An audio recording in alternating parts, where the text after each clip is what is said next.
কেউ একটু মোটা হইলে কয় তুই মোটুর ঘরের মোটু, কারণ নাক যদি ছোট হয় এরে কয় বোচা, তোর নাক বোচা। না না, স্টপ, থামেন, অনেক হয়েছে, আর না, এগুলো বলা যাবে না। কারো আকৃতি নিয়ে খোটা দেয়া, ঠাট্টা করা, এটা স্বয়ং আল্লাহর সাথে ঠাট্টা করার শামিল, ঠিক কিনা? কারো নাক যদি ছোট হয় এরে কয় বোচা, তোর নাক বোচা। ফেনীতে আপনারা কি বলেন? হ্যাঁ, তো এই যে যার নাক বোচা হয়েছে ও কি নিজে বানাইছে? যার নাক খাড়া এটা বানাইছে কে? যে কালো বানাইছে কে? সাদা শুভ্র বানাইছে কে? তার মানে কারো আকৃতি নিয়ে যদি আপনি ঠাট্টা করেন, স্বয়ং আল্লাহর সাথে ঠাট্টা করলেন। কারণ কেউ কারো চেহারা বানানোর দায়িত্ব পায় নাই। মাতৃগর্ভে থাকতেই আমাদের চেহারার আকৃতিগুলো দান করেছে কে?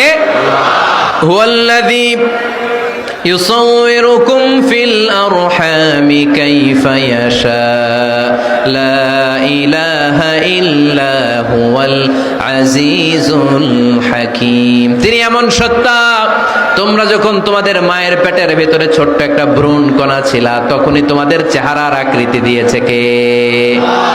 মায়ের পেটে থাকতেই কে ছেলে হবে, কে মেয়ে হবে, কে সুশ্রী হবে, কে শ্যামলা হবে, কার নাক লম্বা হবে, কারটা খাটো হবে, এগুলো ফিক্স করে রেখেছে কে? এজন্য কখনো কারো চেহারা, কারো আকৃতি নিয়ে ঠাট্টা বিদ্রুপ করা যাবে না। কারণ এই চেহারা আমরা বানাই নাই, বানাইছে কে?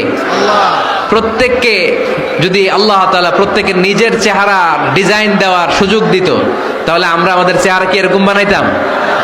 কি করতাম? আপনাকে যদি আপনার চেহারা তৈরি করার ডিজাইন আল্লাহ দিত, যে তুমি যেমন মনে চাই নিজের চেহারাটার ডিজাইন দাও, কেমন বানাতেন নিজেকে? কথা বলেন, কয়েকজন বলেন না? হ্যাঁ, সবচাইতে সুন্দর করে আমি আমার অবয়বটাকে তৈরি করতাম।